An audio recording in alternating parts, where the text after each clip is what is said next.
I'm writing this because I don't know who else to talk to. My therapist keeps circling back to PTSD, to survivor's guilt, which, yeah, I have in spades. I wake up smelling gunpowder and cheap beer. I can't hear a car backfire without hitting the deck. But that's not the part that's eating me alive. That's not the worm in my brain. The worm in my brain is Jules. My Jules. 2 weeks ago, there was a birthday party for my buddy Rick at a downtown bar called the Crow's Nest. It's one of those hipsterish places, exposed brick Edison bulbs, overpriced craft beer. I was looking forward to it, a normal Friday night. But when I told Jules I was going, she just broke. It wasn't a normal, oh, I wish you'd stay home with me kind of thing, this was primal. She stood in the doorway of our bedroom, her face pale, her eyes wide with a kind of terror I'd never seen before. Please, she whispered, and her voice was ragged. Owen, please don't go. Just this once, we can order a pizza, watch a movie, anything, just don't go to that party. I was baffled, we argued. I was being a jerk, I see that now. I told her she was being irrational, clingy. I had a rough week at my job. I'm a logistics coordinator for a shipping company. It's as boring as it sounds, and I just wanted to blow off some steam with my friends. The more I insisted, the more frantic she became. She started crying proper, ugly sobs, clinging to my arm. It was so out of character for her. Jules is the steady one, the rock.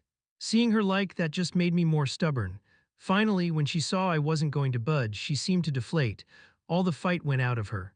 She wiped her eyes and looked at me with this hollow expression. Okay, she said, her voice barely audible. Okay, you're going, but promise me one thing. Just one stupid thing. Anything, I said, relieved. She walked to my closet, her movement stiff, and pulled out a jacket I barely wear. It's this bright, obnoxious cherry red bomber jacket I bought on a whim a couple of years ago. Wear this, she said, holding it out to me. Please, Owen, for me, wear the red jacket. It was the weirdest, most random request. It didn't match my shirt. It was a little too warm for it indoors. But I was so tired of fighting, so desperate to just get out the door that I agreed. I put on the stupid red jacket, gave her a quick, tense kiss, and left. I'll spare you the full, gruesome details of what happened an hour later. The sounds, the screaming, the chaos, two guys with guns. I was by the bar talking to Rick when it started. I dove behind the counter, my heart trying to beat its way out of my ribcage. It was all a blur of noise and fear. But here's the thing, the one detail that's seared into my memory. The staff at the Crow's Nest, their uniform is a black shirt and a bright cherry red jacket. The shooters weren't targeting the staff, they were going after the patrons. They looked right over me. They saw the red jacket, a flash of it behind the bar, and they just moved on. The cops said it was a miracle I wasn't hit, I survived. Rick didn't, neither did 5 other people.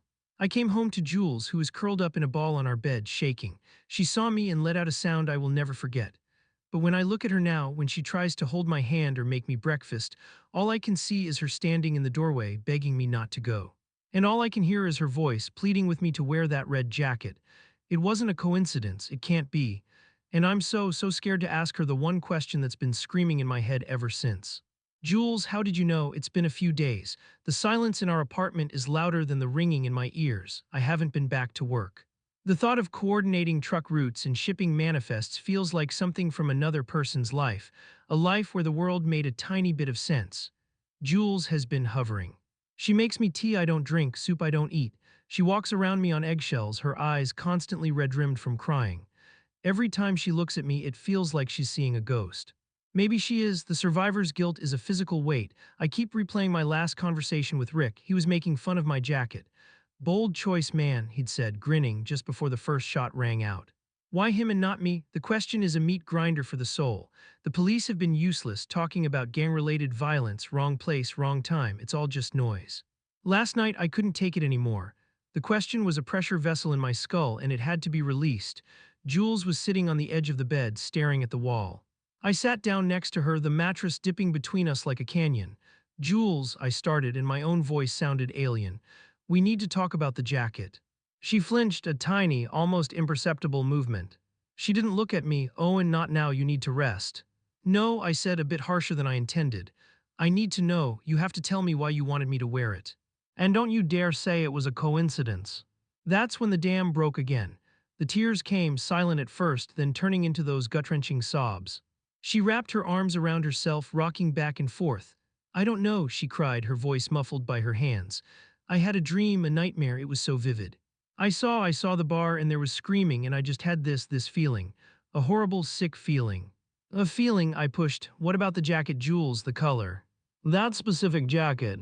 I don't know, she almost shrieked, finally looking at me, her face a mess of tears and desperation. Maybe I saw a picture of the bar online once, I don't know. Maybe my brain just put it together in the nightmare. It was just a feeling, a gut feeling. I was scared, I just wanted you to be safe. I stared at her and I felt nothing. A complete and total void. Her explanation was a flimsy piece of cardboard trying to patch a hole in the hull of a battleship. A nightmare, a gut feeling. It felt like an insult to my intelligence, an insult to Rick's memory. It was the kind of thing you say when you're hiding something far, far worse. The way she couldn't meet my eyes, the way her story felt so rehearsed and panicked, she was lying. I know she was. She kept crying, begging me to believe her, telling me she loved me. I just got up and walked out of the room. I slept on the couch. Or rather, I lay on the couch all night, staring at the ceiling, listening to her cry in the other room. The love I felt for her, that warm, easy, comfortable love that was the bedrock of my life, has been replaced by something cold and sharp. It's suspicion, it's dread. She's not my Jules anymore, she's a stranger with a terrible secret. And I'm starting to think that whatever that secret is, it's going to destroy us both. I have to find out. I don't care what I have to do, I can't live like this. I have to know the truth, I've become a monster. I wait for her to fall asleep, her breathing shallow and uneven, probably medicated with the sleeping pills the doctor gave her. Then I become this creature that creeps through our own home. My home, the place that used to be my sanctuary, is now a crime scene, and I'm the detective and the victim and maybe the accomplice. It makes me sick to my stomach, but I can't stop. The first night I went through her laptop, I sat there in the dark, the screen lighting up my face, feeling like the world's biggest scumbag. I checked her search history, her emails, her social media messages. I was looking for anything related to the crow's nest, anything about the shooters, any panicked messages to her friends. Nothing, it was all disappointingly normal. Recipes for vegan lasagna, messages to her sister about their mom's upcoming birthday, links to articles about sustainable fashion. It was so clean it felt sterile, it made me even more suspicious. Who has a search history that innocent? I did this for 2 nights, prowling, searching, finding nothing. I started to feel the edges of my sanity fraying.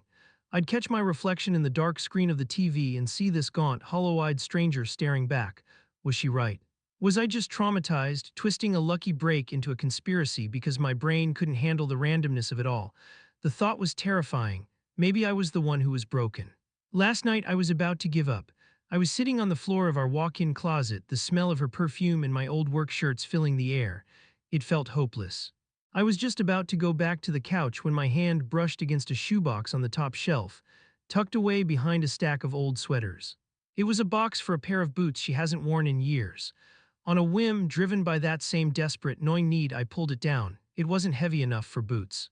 Inside, nestled in tissue paper, was an old smartphone, a beat-up, off-brand Android, not the iPhone she uses every day. My heart started hammering against my ribs. This was it. This was something. I pressed the power button, and to my amazement it lit up. The battery was at 40%. There was no passcode on the lock screen. My hands were shaking so badly I could barely swipe it open. The home screen was nearly empty. No photos, no social media apps, just the basic stuff, and one app I didn't recognize, something called Signal, a secure messaging app. I tapped it, it was locked with a 4-digit PIN. My mind raced. I tried her birthday. Denied my birthday, denied our anniversary, denied. I was about to throw the phone against the wall in frustration when I had another thought. Her brother, Caleb, Jules has a brother she rarely, if ever, talks about. He's troubled. That's the word her family uses. A string of failed jobs, a couple of minor run-ins with the law for assault, a deep-seated simmering resentment for the world. He lives a few states away, and I've only met him twice. Both times he looked at me like I was something he'd scraped off his shoe. I tried his birthday, denied. Then I tried a combination. Jules's birthday, then Caleb's, nothing. Caleb's birthday, then Jules's. The app opened. And my world fell apart. It was a single chat thread. Between Jules and a contact simply named C, the log went back months. At first, it was just him ranting, pages and pages of vitriolic nonsense about how his life was garbage, how everyone had screwed him over. Jules's replies were placating, gentle. It's not your fault, C, things will get better. But then, about a month before the shooting, the tone changed. He started talking about me. About my friends, about Rick. He knew our names. He called us smug assholes who had stolen his sister from him. And then I saw it, a message from 3 weeks ago, C. They think they're so happy, laughing it up at places like the Crow's Nest. It's a joke, a big fucking joke. Jules, C, don't talk like that, it's just a bar. C, it's not just a bar. It's where people like them go to celebrate how they've left people like me behind. I'm going to make them see. I'm going to make them all pay. I scrolled down, my thumb numb, my vision tunneling. The messages got more and more specific. He talked about Rick's birthday party. He knew the date, he knew the place. He was planning something, and Jules, she knew all of it. She was begging him, pleading with him not to do it, but she never, ever said she was going to tell anyone. She was trying to handle it herself. She was trying to protect him. I sat there on the floor of our closet in the dark with the truth in my hands, and it was so much worse than any nightmare I could have ever imagined. I don't remember walking out of the closet. I don't remember crossing the apartment. The next thing I knew, I was standing over our bed, the old phone clutched in my hand, its screen a sickening beacon in the darkness. Jules was asleep, her face peaceful in a way that seemed like a profound betrayal. I said her name just once, Jules. Her eyes fluttered open, filled with sleep and confusion. Then she saw the phone in my hand, and the peace vanished. It was replaced by the same raw, animal terror I'd seen the night of the party. She sat bolt upright, pulling the covers up to her chin like a shield. "Oh," and she breathed, her voice a fragile wisp. "What are you doing with that?" "I know," I said. My own voice was flat dead. All the anger, the fear, the frantic energy had been burned out of me, leaving only a cold, heavy ash. "I know about Caleb." It was like a switch was flipped. The denial, the carefully constructed story about a bad dream, it all just evaporated. Her face crumpled, and a sound came out of her throat that wasn't a cry or a sob, but a deep, guttural moan of pure despair. She didn't even try to lie, she knew she was caught. "He called me," she choked out, the words tumbling over each other in a frantic, desperate rush. "He called me that afternoon, the day of the party. He was drunk or high, I don't know. He said he and his friend were going to do it, tonight. He said he was going to cleanse the world of people like you and Rick." He was laughing, Owen. Laughing. I just stood there, holding the phone, letting her words wash over me. I felt strangely detached, like I was watching a scene from a movie. "Why didn't you call the police?" I asked. The question was quiet, reasonable. It felt absurdly calm given the circumstances. "You don't understand," she wailed, pulling at her own hair. "My parents, they've spent their whole lives trying to manage him, trying to keep him out of real trouble. They begged me. They said he was just talking, that he was all talk. They said if I called the cops, I would be destroying his life, destroying our family. They made me promise. They made me promise I wouldn't say anything, that I would just handle it." Handle it. The words hung in the air between us, obscene and monstrous. "So you tried to stop me from going," I stated, not a question, "and when that didn't work." I panicked, she cried, her body shaking violently. "I was trapped. I couldn't betray my family, but I couldn't let you walk in there. I was going out of my mind, thinking, what can I do? What can I possibly do?" And then I remembered. It was so stupid, so random. A few months ago, we walked past the crow's nest, and I saw one of the waiters outside on a smoke break. And I remembered thinking his red jacket looked just like that ridiculous one you have. It was a crazy one-in-a-billion shot, a prayer. I thought maybe, just maybe, if you looked like you worked there, they wouldn't see you. They'd just pass you by. She looked up at me, her eyes pleading, swimming in an ocean of guilt and terror. It was all I could think of, Owen. It was the only thing I could do without sending my own brother to prison for the rest of his life. I was trying to save you both, don't you see? I was trying to save everyone. But I wasn't looking at a savior. I was looking at a gambler. Someone who had weighed my life against her brother's freedom and decided to play the odds. She didn't choose to save me. She chose to give me a lottery ticket, a slightly better chance of survival, while actively concealing the threat that was coming to kill me and all my friends. She let Rick walk in there, she let everyone else walk in there. She kept the secret. I finally understood. The cold dread that had been living in my gut for 2 weeks finally coalesced into a single, hard, undeniable truth. She wasn't afraid for me that night. She was afraid of what her brother was about to do and what it would do to her. My safety was just a variable in her own horrible equation. I dropped the phone on the bed. The screen lit up with their messages, our two worlds side by side, the one where she loved me and the one where she protected him.